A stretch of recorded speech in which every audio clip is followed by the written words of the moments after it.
Hello friends, this is Satabdi. I welcome each one of you with a big hug on Satabdi's classroom about learning English. তো বন্ধু তোমরা সবাই কেমন আছো? তো আমার এই ভিডিওটা অবশ্যই কিন্তু তোমরা দেখছো তো প্র্যাকটিস করছো তো তোমরা এই গ্রামার গুলো অবশ্যই প্র্যাকটিস করবে, তাহলে স্পোকেন ইংলিশ সম্বন্ধে তোমাদের আইডিয়াটা আরো ক্লিয়ার হয়ে যাবে। তো মডাল ভার্বে তবুও আমি একটু রুলসটা দেখিয়ে দিই। Modal verb can not stand alone. এরা একা বসতে পারে না ইন আ সেন্টেন্স। যে কোনো সেন্টেন্সে এদের একা বসা যায় না, মানে একা বসে এর কোনো অর্থ হয় না।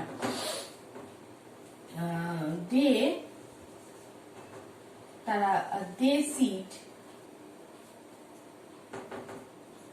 they are always used with principal verb. এটা তোমরা বুঝতেই পারছো, আমি এখনই বললাম যে এরা একা একা বসতে পারে না। যদি আমি এইভাবে লিখি, he can very well. He can very ওয়েলটা কি? He may the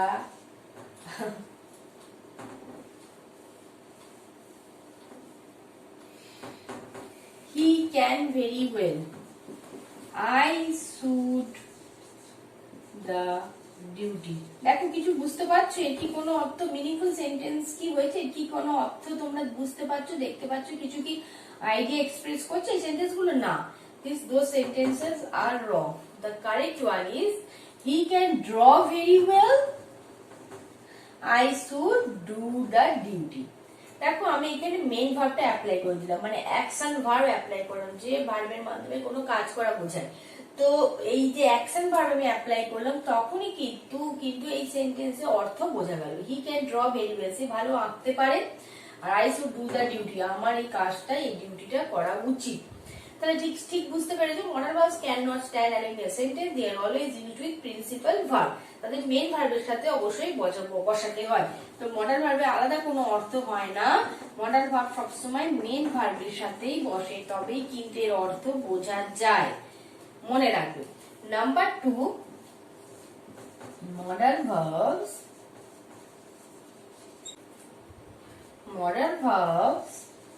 are not followed by another modal verb. মানে কি বুঝতে? একটি বাক্যে অন্য মডাল ভার্ব থাকবে না, মডাল ভার্বের সাথে অন্য কোনো মডাল ভার্ব থাকবে না, একটাই মডাল ভার্ব থাকবে। যদি আমি লিখি we can could suggest him, we can could suggest him, এর কি কোনো অর্থ হলো? They must have to follow the rules. Okay, we can put suggest him, they must have to follow the rules. তোমরা কি কিছু মানে বুঝতে পারছো? তাই এখানে একটা নেই, দুখানা আমি মডাল ভার্ব ইউজ করেছি। তো দুটো যখন মডাল ভার্ব ইউজ করি, তখন কোনটার অর্থ তোমরা করবে? ক্যানের অর্থ পারা, কুডের অর্থ পারতাম, মাস্টের অর্থ অবশ্যই করতে হবে, হ্যাভ টু অর্থ করতে হবে, মানে উচিত, এটা তোমাকে করতেই হবে, তুমি এটা বাধ্য এটা করার জন্য। মাস্ট মানে অবশ্যই এটা করতে হবে। তো তুমি কোন অর্থটা নেবে, কোন মডাল ভার্বের অর্থটা করবে সেন্টেন্সের মধ্যে? রং, এটা ভুল। তোমাকে যে কোনো একটা মডাল ভার্বই অ্যাপ্লাই করতে হবে, হয় মাস্ট হয় হ্যাভ, যেহেতু এখানে টু আছে তাই মাস্ট অ্যাপ্লাই করবে না, এখানে হ্যাভ অ্যাপ্লাই করবে। They have to follow the rules, তাদের এই আইনটা মানা উচিত, ফলো করা উচিত। উই ক্যান সাজেস্ট হিম, আমরা তাকে সাজেস্ট করতে পারি, তাকে সাজেশন দিতে পারি, আর বিপদের সময় তাকে আমরা সাহায্য করতে পারি সাজেশনের মাধ্যমে, সাজেশন দেওয়ার মাধ্যমে। তো modal verbs are not followed by another modal verb, মানে যে কোনো একটা মডাল ভার্বই অ্যাপ্লাই করতে হবে। তো নাম্বার 3, আমরা we can not add S or ES with modal verbs. আমরা মডাল ভার্বের সাথে এস বা ইএস অ্যাপ্লাই করব না। এটা তো তোমরা জানো যে এস বা ইএস কখনোই হয় না। এই যে ক্যানস, যে আমি মডাল ভার্বগুলো দেখালাম, তাহলে কোনোদিন ক্যানস হয়, কুডস, যদি আমি এস অ্যাপ্লাই করি, মেস, মাইটস,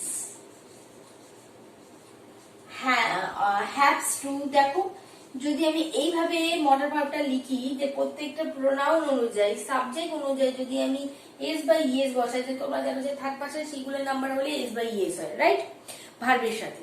তো মেন ভার্বের সাথে হয়, অ্যাকশন ভার্বের সাথে। যদি আমরা মডাল ভার্বের সাথে যদি আমি এস বাই ইএস অ্যাপ্লাই করি তখন কি সেন্টেন্সটা তৈরি হবে? দেখো যদি আমি সেন্টেন্স বানাই, they can memorize, they can memorize the topic. He may perform the work. দেখো এই যে he third person singular number, তোমরা তো জানো যে থার্ড পারসন সিঙ্গুলার নাম্বার হলে আমি আগের ভিডিওতে বলেছি যে যদি সাবজেক্টের থার্ড পারসন সিঙ্গুলার নাম্বার হয় তাহলে ভার্বের সাথে এস বাই ইএস হয়। তো যদি আমি মডাল ভার্বের সাথে এস বাই ইএস যোগ করি তাহলে কি সেই সেন্টেন্সটা ঠিক অর্থ বোঝাবে? রং, এটা ভুল, কখনোই বোঝাবে না। Cans, mays, coulds, mights, haves to এগুলো কিন্তু কখনোই হয় না। তো মডাল ভার্বের সাথে কখনোই আমরা এস বা ইএস করতে পারবো না, সাবজেক্ট যাই হোক না কেন। অবশ্যই তোমরা মনে রাখবে নাম্বার 4 ঠিক সেরকম, মডাল ভার্বস ঠিক সেরকম, এইটাও ঠিক এরকম যে modal verbs can not change with pronoun, they are same with all the pronouns. প্রত্যেক প্রোনাউনের ক্ষেত্রে তারা সেম থাকবে, can not change, they are same with all the pronouns. ঠিক সেই রকম ভাবে দেখো আমি নাম্বার 4টা তোমরা স্ক্রিনশট মেরে নাও, যে আমি যে যে রুলস গুলো লিখছি অবশ্যই কিন্তু তোমরা একটু স্ক্রিনশট করে নাও, লিখবে না, কপি করবে না, স্ক্রিনশট দিয়ে ফটো তুলে রাখতে পারো বা একটু দেখে নিতে পারো। তবে মডাল ভার্বটা কিভাবে প্রোনাউন অনুযায়ী সেম হবে আমি একটু দেখিয়ে দিচ্ছি, একটু সেজন্য আমি একটু মুছে দিচ্ছি। তো দেখো প্রোনাউন যেমন হচ্ছে I, we, he, she, it, they, you, okay. তো এই প্রোনাউন, এগুলো সব প্রোনাউন। এই যে প্রোনাউনের ক্ষেত্রে কি কোনো চেঞ্জ হবে? এর সাথে আমি আই এর সাথে ক্যান ইউজ করতে পারি, I can do the task, কুডও অ্যাপ্লাই করতে পারি, I could dance very well, আমি ড্যান্স করতে পারতাম when I was young, মানে যখন আমি মানে when I was 6 years old, 6 বছর বয়স, তখন কিন্তু আমি ভালো নাচ করতে পারতাম। তো এই ক্যান কুড এর সাথে আমি মেও অ্যাপ্লাই করতে পারি, আই এর সাথে আবার মাইটও অ্যাপ্লাই করতে পারি, মানে সব প্রোনাউনের সাথে সব ধরনের মডাল ভার্বই অ্যাপ্লাই করতে পারো। এটা কোনো ব্যাপার নেই যে আমি এর সাথে অ্যাপ্লাই করছি বলে ওর সাথে অ্যাপ্লাই করতে পারবো না, এটা এমন কিছু ব্যাপার নয়। তো এর সাথে যা অ্যাপ্লাই করছো এর সাথেও তাই তুমি অ্যাপ্লাই করতে পারো, ওকে। তো অট, ক্যান, কুড, মাইট সবই তোমরা অ্যাপ্লাই করতে পারো, অবশ্যই মনে রাখবে, ওকে। তো এই প্রোনাউন অনুযায়ী সবটাই সেম হবে। ভার্ব যদি প্রেজেন্টেও বোঝাই বা পাস্টে বোঝাই বা ফিউচারে বোঝাই, যদি কোনো ক্রিয়াতে যদি আমি প্রেজেন্টে অর্থ বোঝালাম বা পাস্টে অর্থ বোঝালাম, ফিউচারে অর্থ বোঝালাম, সেই সব ধরনের ক্ষেত্রেই কিন্তু আমরা এই প্রোনাউন অনুযায়ী আমরা কিন্তু মডাল ভার্বের কোনো চেঞ্জ করব না। যদি সেন্টেন্সে প্রেজেন্ট টেন্স বোঝায় তখন কিন্তু আমরা ক্যান, মে, শুড, মে, ওকে এগুলো অ্যাপ্লাই করব। আর যখন পাস্ট টেন্সে বোঝাবো তখন কিন্তু কুড, উড, মাইট এগুলো অ্যাপ্লাই করে থাকবো, এটা বুঝবে। আর প্রোনাউন অনুযায়ী কোনো চেঞ্জ হবে না। এর সাথেও আমি সি এর সাথেও মে বসাতে পারি, সি এর সাথেও কুড বসাতে পারি, আবার দে এর সাথেও মে বসাতে পারি, দে এর সাথেও কুড বসাতে পারি, আই এর সাথে মাইট বসাতে পারি, আই এর সাথে উড বসাতে পারি, আই এর সাথেও শুড বসাতে পারি, আবার ইউ এর সাথেও উড বসাতে পারি, কোনো চেঞ্জ হবে না। Would you mind if I take your pen, যদি আমি তোমার পেনটা নিই তুমি কি কিছু মনে করবে? Could I open the window, আমি কি জানলা খুলতে পারি বা খুলতে পারতাম?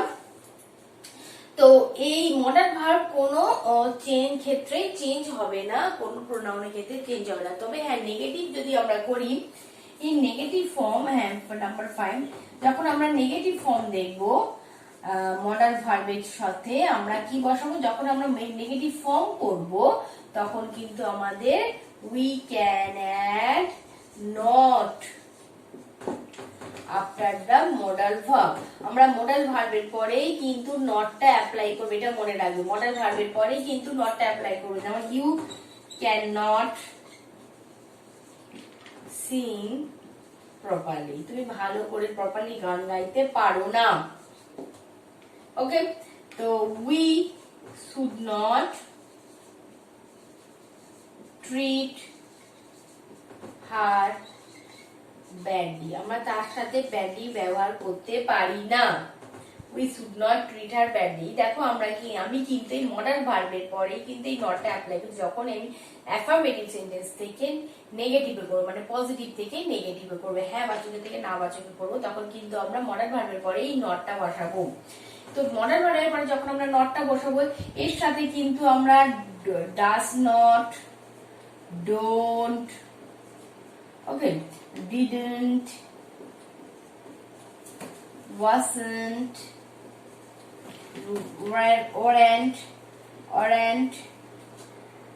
does not, but doesn't, don't, didn't, wasn't, weren't, aren't, আমরা কিন্তু একসাথে বসাবো না। মনে রাখবে যখন আমরা মডাল ভার্ব নেগেটিভ ফর্মে করবো, মডাল ভার্বের সাথে নট বসাবো, কিন্তু সেই সেন্টেন্সে যখন আমরা মডাল ভার্বের সাথে নট বসিয়ে দিয়েছি অলরেডি, তার সাথে আমরা কিন্তু doesn't, don't, wasn't, did not, weren't, aren't এগুলো বসাতে পারবো না একসাথে। ওকে, তো এটা মনে রাখবে যখন আমরা নেগেটিভ ফর্ম করব তখন কিন্তু মডাল ভার্বের সাথে আমরা শুধু নট বসাবো, একটি মডাল ভার্বই এই বাক্যে থাকবে। এই যে আমি এক্ষুনি বললাম যে aren't, আমি এক্ষুনি আবার লিখছি, আমি মুছে ফেলেছি, আবার বলছি দেখো, aren't, wasn't, doesn't, don't, weren't, isn't, দেখো এইগুলো কি বলতো, এগুলো হচ্ছে helping verb, am, is, are, was, are, do, does, did, have, has, এগুলো কিন্তু হেল্পিং ভার্ব। আমি বলেছিলাম যে হেল্পিং ভার্ব আমরা কিন্তু বাক্যে মডাল ভার্ব অ্যাপ্লাই করলে হেল্পিং ভার্ব অ্যাপ্লাই করব না।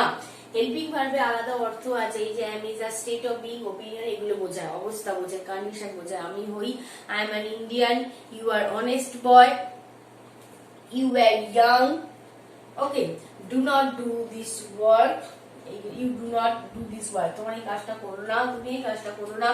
তো এই aren't, wasn't, doesn't এগুলো হচ্ছে হেল্পিং ভার্বের নেগেটিভ ফর্ম। তো আমি যখন বাক্যের মডাল ভার্ব অ্যাপ্লাই করব তখন কিন্তু আমরা হেল্পিং ভার্ব লাগাবো না, তার সাথে হেল্পিং ভার্ব ইউজ করব না, শুধু কিন্তু সেই মডাল ভার্বটাই একটি মাত্র মডাল ভার্বই অ্যাপ্লাই করব।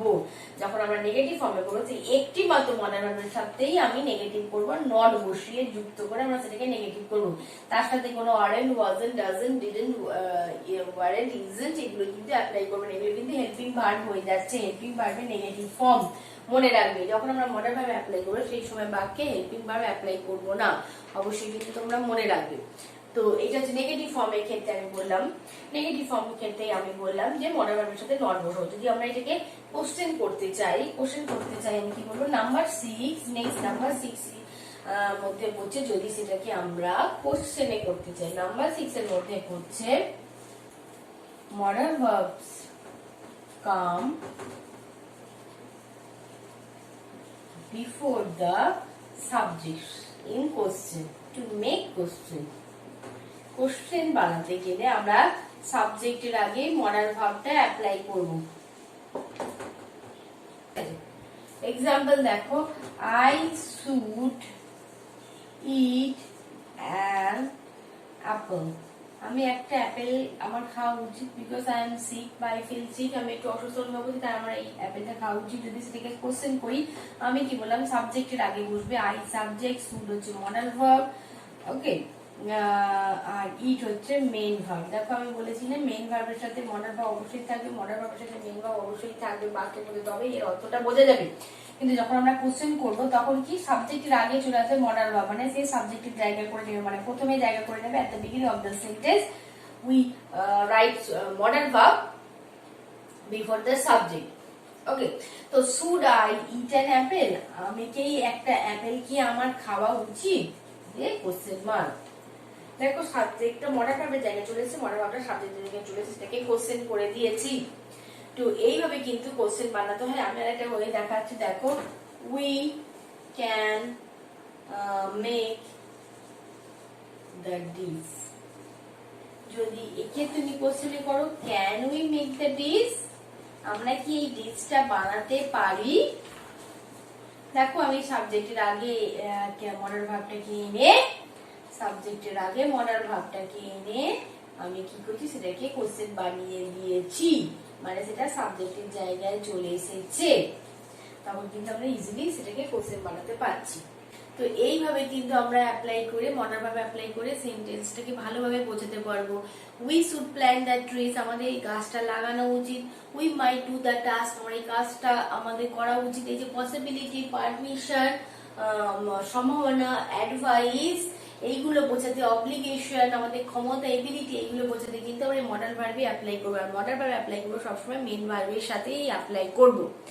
তো আজকে তোমরা ভালোভাবে বুঝে গেছো। মডাল ভার্বে আমি রিজনও দেখিয়েছি কেন আমরা মডাল ভার্ব অ্যাপ্লাই করবো। অবশ্যই কিন্তু কেনটা অবশ্যই কিন্তু তোমরা জানবে, হোয়াইট অবশ্যই জানতে হবে যে কেন এই গ্রামারটা শিখবো, কেন আমি এটাকে ইউজ করব, ইজি থেকে ইজি ওয়েস্ট ওয়েতে কেন আমরা শিখবো। তো এই যে প্রশ্ন তোমাদের মনের মধ্যে জাগালে তখন কিন্তু তোমাদের শিখতে ইচ্ছাটা জাগবে। তো মডাল ভার্ব কেন ইউজ করবো সেজন্য আমি কিছু রিজন দেখালাম যে মডাল ভার্ব আমরা এই কারণেই আমরা অ্যাপ্লাই করব। তো কিছু টাইপস তার আছে, ability, permission, possibility, advice, obligation, এর মাধ্যমে কিন্তু আমরা মডাল ভার্ব অ্যাপ্লাই করবো। আমি কিছু এক্সাম্পল দিয়ে দেখালাম। তো আজকের এই ভিডিওটা তোমাদের কাছে কেমন লাগলো? I hope this video will be helpful to speak in English for spoken English. Spoken ইংলিশে এই ভিডিওটা অবশ্যই হেল্পফুল হবে, কারণ এই মডাল ভার্বটা আজ আমি দেখিয়েছি, it is an important lesson in spoken English or English grammar. তো আমাকে কিন্তু অবশ্যই আমার এই ভিডিওটা অবশ্যই কিন্তু তোমরা দেখবে আর সাবস্ক্রাইব করবে আমার এই চ্যানেলটা। আমাকে কিন্তু অবশ্যই কমেন্ট করতে ভুলবে না। আমি একটার পর একটা ইন্টারেস্টিং টপিক নিয়ে আসবো নেক্সট ভিডিওতে। তোমাদের জন্য আমি ইন্টারেস্টিং টপিক নিয়ে আসবো। তোমরা কিন্তু অবশ্যই আমার এই ভিডিওগুলো দেখতে থাকবে। তোমরা সবাই ভালো থাকবে, সুস্থ থাকবে। Love English, learn English, like English, keep in touch with me, keep supporting my videos. Thank you.